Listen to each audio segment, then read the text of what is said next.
Hey y'all. Happy day 15, week 3. Okay, just making sure this thing's recording.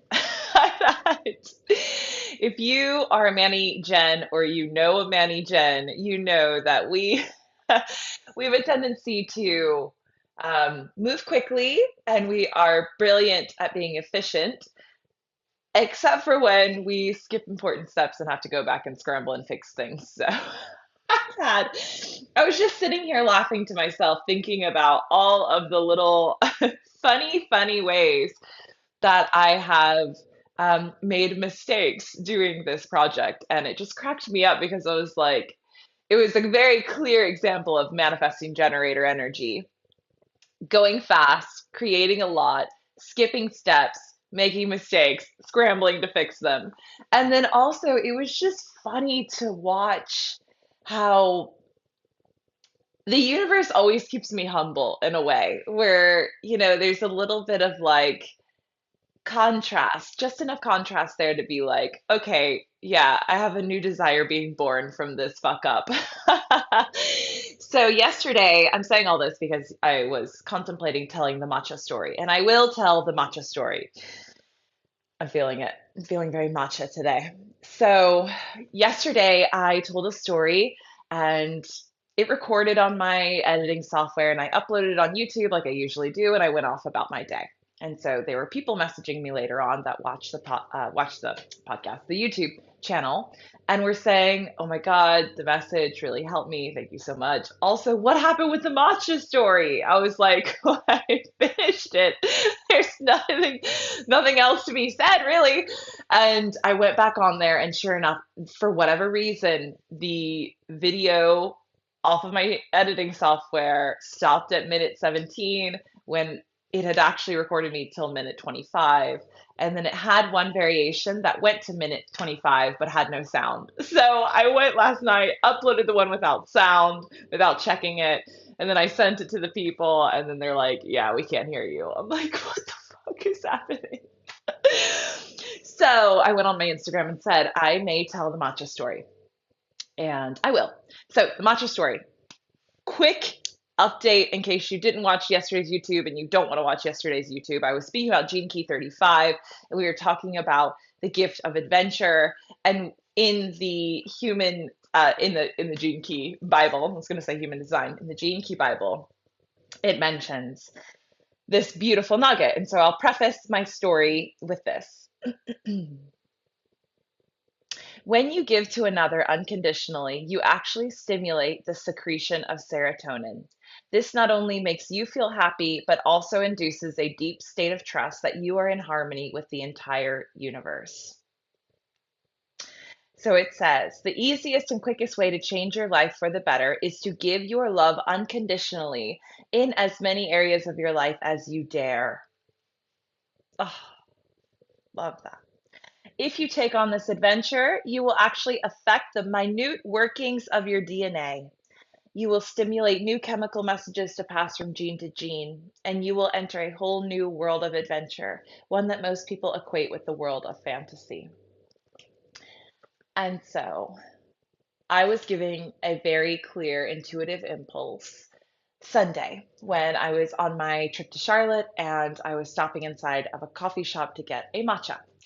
And as I go in, I could feel the frequency was a little strange and off in the coffee shop.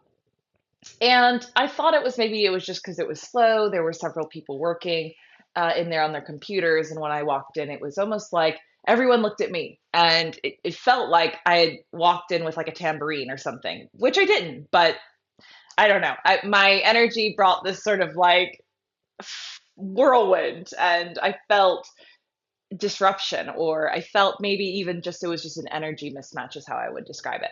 So I walk up to the barista, however, and she's super kind and super sweet, and asked her to make an iced matcha for me, and she did. And I sat at the bar and waited for her to finish, and all the while, kind of like feeling out, like, what is it about this place? It's beautiful, it's cute, she's sweet, like had good reviews online, and everything's tracking aside from the vibes.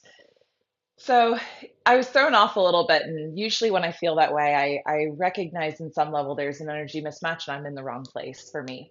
So I got my matcha and I left. And as I'm walking down the steps to my car, I take a sip of my matcha and I stop in my tracks. I mean, it is one of the best matchas I've ever had.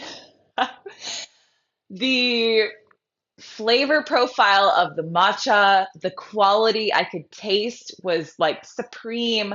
The oat milk, I was like, what brand is that? It's so delicious. I wonder if I could start making my cacao with this oat milk. The sweetener, I told her just a little bit of sweeten and she nailed it. It's just like a tickle of sweet in there. And the ice portion to the milk portion is perfect. I didn't even have to ask for that because usually I have to ask for light ice so they don't like over ice the drink. And it was just, I was just like in this whirlwind of savoring this gorgeous matcha. The consistency was perfect. There was no balls of green tea anywhere. I mean, it was a 10 out of 10. I couldn't have changed anything if I wanted to. Perhaps the only thing I would have changed is like more. um, and so I'm getting in my car just like savoring this moment and really appreciating everything about this. And it's super hot outside, and I have one more trip to make in Charlotte, and then I have a drive to make to get home, and I'm hungry, and I had a lot distracting me. And as I sat in my seat and put my matcha and get my AC on, and I'm like doing all the things to get ready to go, I get a very clear impulse that was like, you should go tell her.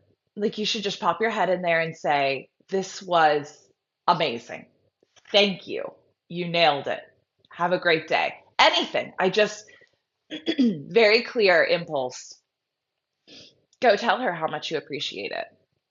And immediately I watch myself, the other voice come in like, you've got things to do. And like, the car's on. You can't leave the car out here running and the AC is going. And like, I mean, silly things, anything. The other part of me that was just comfortable, what didn't want to re-enter that uncomfortable room, didn't want to ruffle feathers. I mean, I felt like if I were to go in there, I would have poked my head through the door and been like, you rock. And as if I wasn't already disruptive earlier, quietly walking in and ordering my drink. And so all of these things were coming up.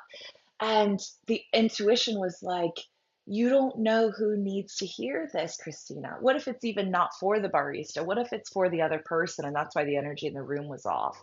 They witness you display unconditional love to her. And it reminds them to go home and love their kid. And they thought they were going to get a divorce and now they're going to go devote to their wife. Like little moments, you never know. Like you never know how a little moment will shift someone's entire demeanor and perspective and potentially life. And I was there in my car having this internal mental debate, which I don't usually do with myself. I know myself enough to know that I'm very convincing and I can talk myself out of mostly anything. So usually when I get the intuitive hit, I just go before the other voice has time to gain momentum and talk me out of it. But this time I, it won. It won. And I ignored my intuition. I didn't go in and take the opportunity. I didn't dare. I love that word. I didn't dare to extend that unconditional love to her in that way. I mean, I tipped her before she even made the drink. I said thank you when she gave me the drink. I was kind to her. I was pulsating love with every moment of appreciation that I continued to have with the matcha as I drove to IKEA. But I didn't dare to go in there and say it to her, to take the extra time to get out of my car, to make the effort. And and I made a promise to myself in that moment. I was like, in the moments when I was almost to IKEA, when it was like kind of too far to go back. And I recognized that I just talked myself out of an intuitive hit. And my entire work and purpose in life is to increase my level of volume on my intuition so that I can then teach others how to do the same. And here I was shoving my intuition down for all these different, very convincing, practical reasons. And it was just a moment where I recognized without guilting myself, but just a moment where I noticed I wasn't in my integrity. I betrayed an aspect of myself that I deeply love, and I've been working so hard to hear more of and honor. And I I robbed myself of magic in that moment. And it makes me emotional because I'm thinking of my pearl sequence that I'm in right now. And I'm on my final key, my pearl. It's in the center of your gene keys, hologenetic profile. And it is the essence that becomes unlocked once the keys are spinning in a way that is the gift in the acidic frequency. The pearl is something that just blooms. And so I'm contemplating my pearl and is the 18.2.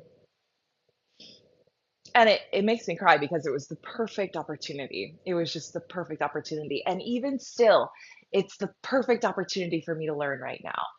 But the 18.2 is about integrity and perfection with the shadow of judgment. And the second line is about recognition. And so I had the perfect opportunity to be in my integrity with myself that said, honor her, go honor her, recognize her craft, recognize her time, recognize however long she took to learn and recognize what it would feel like to drink a matcha that was like this. And so, therefore, she took the time to create one for you. And so, I've made a promise to myself to not let another matcha moment pass me by, to not let that very seductive practical voice inside of me talk me out of recognizing the perfection in this universe and in these beings that I get the honor to journey with in my life. And so I hope this inspires you to do the same. I hope that you will dare mm, be bold, be courageous, dare to show unconditional love in as many areas of your life as you possibly can. To stretch yourself. A dare is a stretch. It's expansive. It's turning the car back off, letting the AC go off. Car's going to get hot as shit. You're going to walk into the coffee shop and everyone's going to look again like they did before. And you're going to yell an amazing compliment to someone who deserves it. And then you're going to leave and you're going to go about your day. And you know what I would have gotten? At the very least, aside from any other magical ripple effect that I might not be able to have seen in that moment, I would have gotten that hit of serotonin.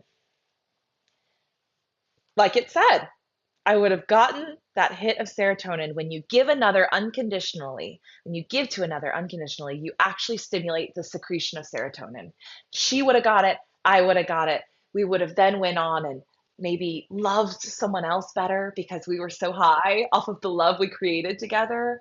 I mean, ah, this is easy work because you know why to do it. You get a reward immediately.